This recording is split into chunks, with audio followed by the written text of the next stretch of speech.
मस्तिष्क की 170 अरब कोशिकाओं के लिए ये एक सामान्य दिन है। न्यूरॉनों के सिरे दूसरे न्यूरॉनों के पैरों से जुड़कर साइनेप्स बना रही हैं। इस तरह वो संपर्क में रहते हैं।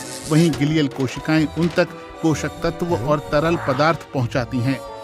अभी तक सब ठीक है, लेकिन ये शांति जल्द खत्म होने वाली है। मस्तिष्क के भीतर थैलेमस होता है। ये ज्यादातर सेंसरी यानी संवेदी जानकारी के लिए एक रिले स्टेशन की तरह काम करता है और तभी शांति भंग हो जाती है। मस्तिष्क के एमिगडेला ने कुछ ऐसा देखा जिससे अप्रिय भावनाएं पैदा होती हैं। एक मकड़ी और फिर हिप्पोकैम्पस बुरे अनुभवों को याद करना शुरू कर देता है। ऐसे में हाइपोथैलेमस शरीर को इसका सामना करने के लिए तैयार करता है। वो पिट्यूटरी ग्लैंड यानी पीयूष ग्रंथि को रक्त के प्रवाह में केमिकल मैसेंजर छोड़ने का निर्देश देता है।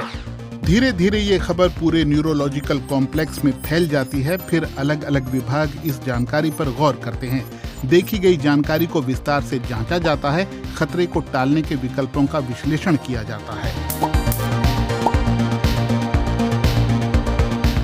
मोटर कॉर्टेक्स बचने की एक योजना पर काम करने लगता है।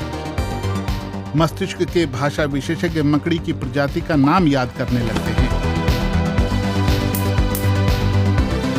दूसरे विभाग भी स्थिति को समझने की कोशिश कर रहे हैं, जैसे कि हमारे आसपास के लोग कैसी प्रतिक्रिया दे रहे हैं।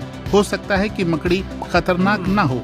इन हालात से निपटने के लिए और क्या विकल्प हैं? दूसरी ओर प्रीफ्रंटल कॉर्टेक्स में बॉस अपने आलीशान कमरे में है। लेकिन ये कहना मुश्किल है कि अंतिम फैसला कौन ले रहा है। ज्यादातर मामलों में बहुत सारी इकाइयां शामिल होती हैं और सही फैसले आमतौर पर मिलजुल कर लिए जाते हैं। प्रतिक्रिया देने में 1 सेकंड से भी कम का समय लगता है।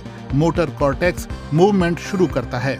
मस्तिष्क के निचले हिस्से से रीढ़ की हड्डी के जरिए पूरे शरीर में सिग्नल भेजे जाते हैं। फेफड़ों को गहरी सांस लेने के लिए कहा जाता है। और अब सेरिबेलम के काम करने की बारी है। यहाँ पर शारीरिक हलचल में तारतम्य बिठाया जाता है और सटीकता से समन्वित किया जाता है। अब मकड़ी को टांग पकड़कर उठा लिया जाता है और बगीचे में छोड़ दिया जाता है। खतरा टल गया है, लेकिन अगली मुसीबत भी आने वाली है। ये हमारे मस्तिष्क के लिए लंबा और थका देने वाला दिन था। हालांकि कई प्रक्रियाओं का रहस्य अब भी पता नहीं चला है। ये एक ऐसा अंग है जो अपने राज आसानी से नहीं खोलता है।